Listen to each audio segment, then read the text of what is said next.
अस्सलाम वालेकुम, डॉक्टर नासिर। इस वीडियो में हम मॉडल वर्ब्स की बात करेंगे।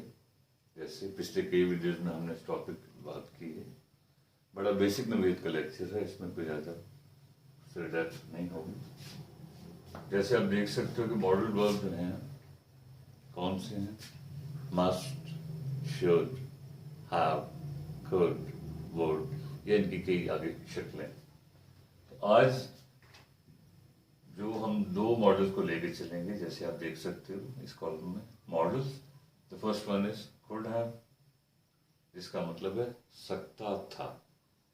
दूसरा है मस्ट हैव, इसका मतलब है जरूर चाहिए था। इसमें इंपॉर्टेंट बात क्या है? एज आई टोल्ड यू, पहले भी कई दफा हम बात कर चुके हैं, किसी भी मॉडल के आगे अगर हैव लगा दिया जाए तो उसके साथ थर्ड फॉर्म लगा दी जाए तो बात हमेशा माजी में चली जाएगी। किसी भी मॉडल के आगे, सपोज कुड के आगे हमने हैव लगाया, आगे थर्ड फॉर्म लगा दी तो बात माजी की होगी। Same is the case with must. Must के आगे अगर आपने हैव लगाया और उसके आगे थर्ड फॉर्म ऑफ वर्ब लगाई तो बात माजी की होगी। ये पॉइंट समझने वाला। अगले कॉलम में हमने स्ट्रक्चर की बात की, उसके आगे आप देख रहे हो इंग्लिश में सेंटेंस और एंड पे जो है उर्दू में सेंटेंस। तो let's start with the first rule. अब देखिए रूल्स में इसमें देयर आर जस्ट 3-4 पॉसिबिलिटीज।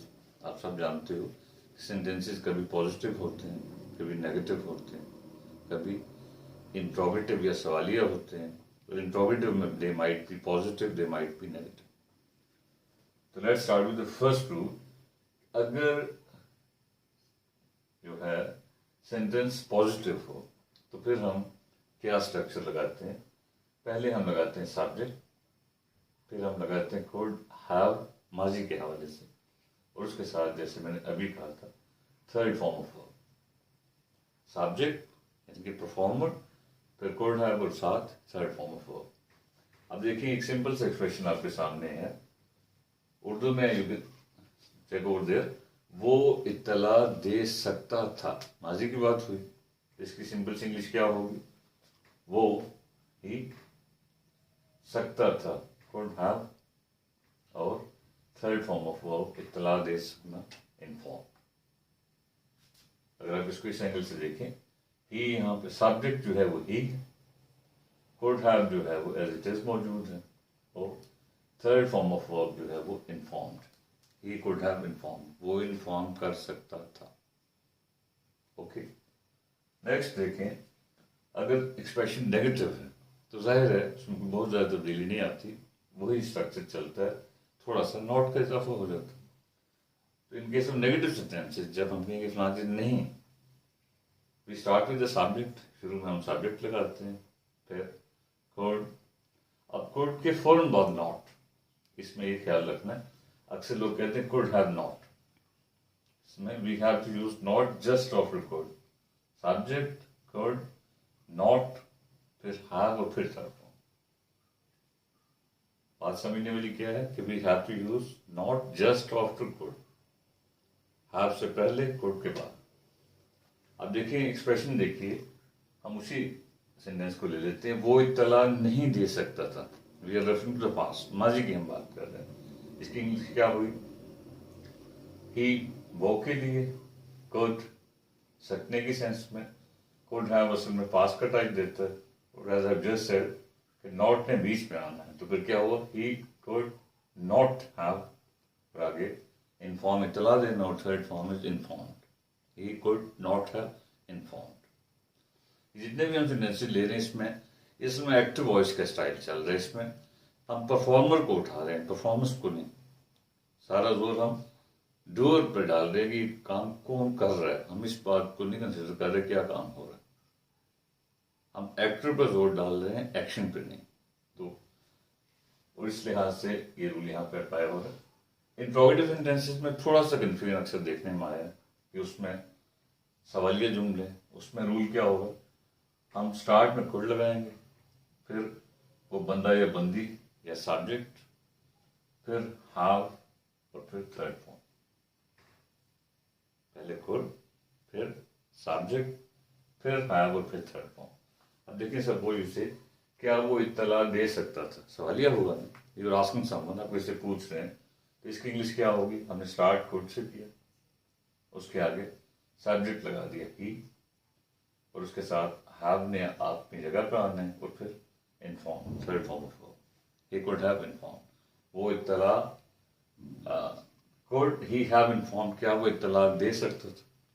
अब देखिए इसमें कोई ऐसी मुश्किल बात नहीं है, खुद सब्जेक्ट इज ही, उसके आगे है हैव और देन थर्ड फॉर्म।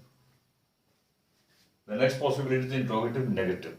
एक सेंटेंस इंट्रोगेटिव है लेकिन नेगेटिव में, तो उसमें भी यही रूल अप्लाई होगा, यही स्टाइल होगा, विल जस्ट नॉट हम बीच में एक इजाफा कर देंगे, जैसे आप देख सकते हो, कुड फिर सब्जेक्ट फिर नॉट फिर हैव और फिर थर्ड फॉर्म।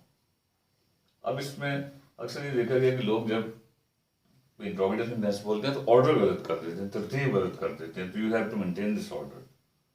पहले आपने लगाया, फर्ज किया, क्या वो इत्तला नहीं दे सकता था, कुड से हमने स्टार्ट किया, फिर हमने लगा दिया सब्जेक्ट ही, फिर आगे हमने नॉट का इजाफा कर दिया, फिर हमने हैव लगा दी, और फिर हमने थर्ड फॉर्म ऑफ वर्ब लगा दी। इस ऑर्डर को थोड़ा सा ध्यान में रखना है, could he not have inform.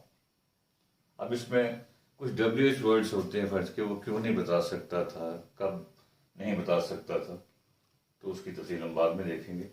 What it, the next model जो है that is must have।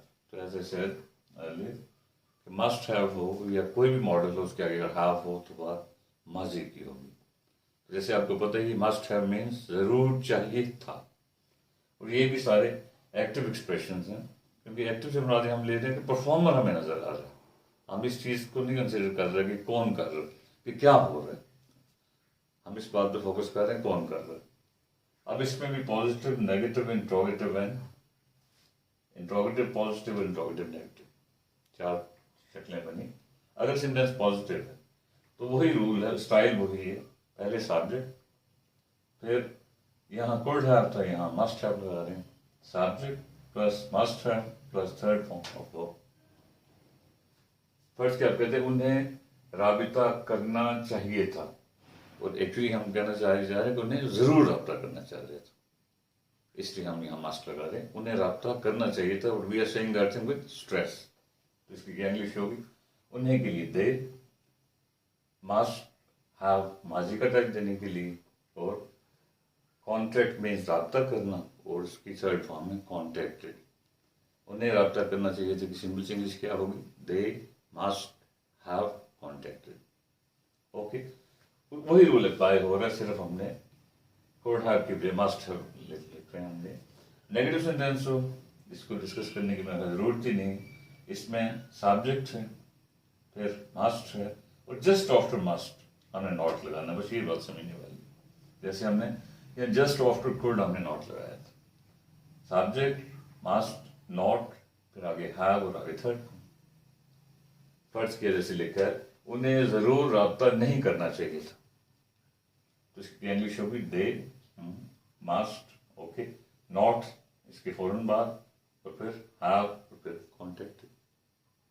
Okay, अब इंट्रोगेटिव सेंटेंस है, फर्ज किया पॉजिटिव है, तो इसमें हम क्या करेंगे, इसको टेक्निकली हम कहते हैं द रूल ऑफ एक्सट्रीगेशन, कि हम उस मॉडल को बाहर ले आते हैं।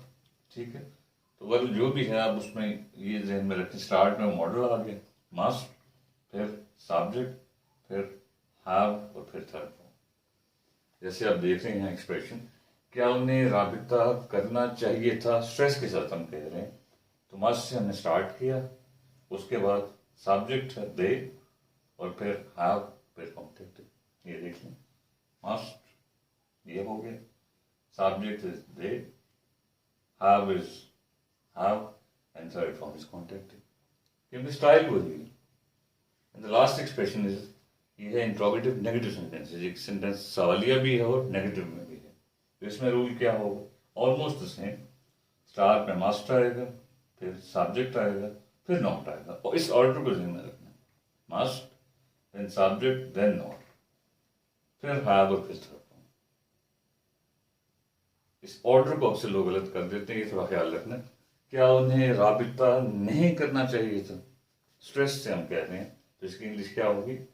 Must, right? Subject is they, not की जगह नॉट, फिर हैव के लिए हैव, और third form is contacted. Must they not have contacted, आप इसमें पूछ रहे हैं क्या उन्हें रब्ता नहीं करना चाहिए था। तो इसमें कैसी मुश्किल बात नहीं है, तकरीबन एक तरह का रूल है, वही बात कुड हैव हो या मस्ट हैव हो या शुड हैव हो, तो बात माजी की होगी। एक बात, the second important thing is we will use third form of verb after that. तो इसको थोड़ा सा अगर आप प्रैक्टिस करें तो इंशाल्लाह with the passage of time will learn it. Okay, thank you very much.